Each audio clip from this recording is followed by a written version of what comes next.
Gracias, presidente. Señorías, de nuevo creo que voy a ser breve porque todo lo que iba a manifestar ha sido de una forma o de otra dicho en esta Cámara. Mi grupo parlamentario no duda tampoco de la innegable función y del papel importante que tienen que cumplir las matronas en todo lo relativo al cuidado de la salud sexual y reproductiva de las mujeres, señora Coto. Y en este sentido aplaudimos efectivamente iniciativas como la llevada a cabo recientemente por el Gobierno de Asturias en relación a la provisión de 2 plazas de matronia para el área sexta. Lo que vamos a discrepar con usted, y ya le adelanto que vamos a votar en contra de su proposición, es en lo relativo a tratar de atribuir a esas profesionales la formación en materia sexual de nuestros jóvenes. Y verá, voy a tratar de explicarle de forma sucinta los motivos que nos llevan a tomar tal consideración.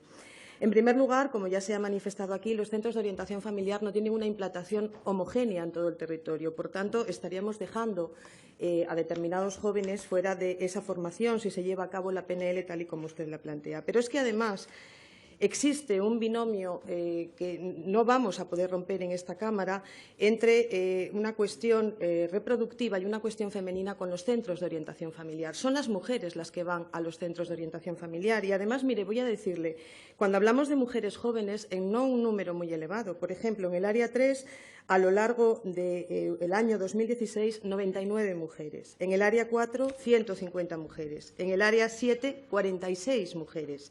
En el área 8, 54 mujeres. Es decir, el número de mujeres menores de 18 años que visitan estos centros es muy escaso. Por tanto, entendemos que no puede llevarse la formación en materia sexual a este ámbito por esos 2 motivos. Primero, porque el número de personas que los visitan es pequeño, pero además porque, efectivamente, como decía el portavoz del Grupo Ciudadanos, y aprovecho para corregir el lapsus anterior, gracias a la intervención del señor Vilanova, que me ha advertido, informes del Instituto de Juventud ponen de manifiesto que en materia de jóvenes, efectivamente, la formación no lo es todo. Y, de hecho, se ha demostrado ya que no existe un problema de formación. Los jóvenes son conscientes de la existencia de riesgos en sus comportamientos sexuales.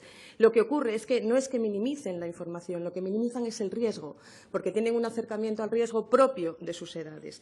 Y ocurre otra cosa curiosa con los jóvenes que también se pone de manifiesto en esos informes elaborados por el Instituto de la Juventud, y es que no se acercan con confianza ni a los padres ni al personal sanitario en materia de sexualidad. Por tanto, entendemos, y así lo ha puesto de manifiesto la portavoz del Grupo Izquierda Unida, que es en el ámbito educativo donde tiene que llevarse a cabo ese acercamiento entre la formación sexual y los jóvenes. Además de porque es en ese ámbito educativo donde la presencia de hombres y mujeres es igual.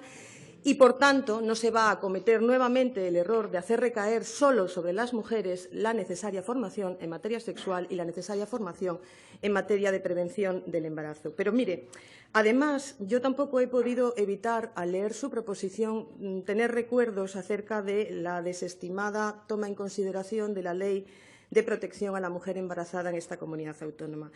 Y lo siento, pero en ese sentido también tenemos que oponernos, porque, mire, ha puesto de manifiesto la ONU que tiene que quedar muy clara la distinción entre derechos sexuales y derechos reproductivos, y creo que esta proposición incide de nuevo en esa confusión. Pero es que, además, la Organización Mundial de la Salud ha puesto ya de manifiesto también que en aquellos lugares donde de alguna forma se promocionan o se protegen los embarazos adolescentes, estos aumentan. Y verá, el embarazo adolescente trae unos riesgos de exclusión social, de abandono escolar, de incorporación tardía al mercado de trabajo, por tanto, riesgo de pobreza para la madre y para el bebé, y también de riesgo de continuar con emparejamientos tóxicos para esa madre, que creemos que no merecen la pena ser tenidos en consideración, digo, y siguiendo la propia recomendación de la Organización Mundial de la Salud. Y ya para finalizar, efectivamente, si lo que queremos es proteger y es fomentar la formación de nuestros jóvenes, de nuestros chicos y chicas en esta comunidad autónoma, deberíamos de repensar efectivamente la exclusión de las aulas de la educación para la ciudadanía. Deberíamos de apoyar los programas que se vienen aplicando en esta comunidad autónoma desde hace varios años, como efectivamente el programa Ni ogros ni princesas. Y en el ámbito sanitario, en cualquier caso, Ya las enfermeras de atención primaria y los equipos multidisciplinares que trabajan en los centros de salud abordan cuestiones relativas con el taller de familias para la formación e información sexual de nuestros jóvenes. Por todo ello, señora Coto, vamos a votar en contra de su proposición. Gracias.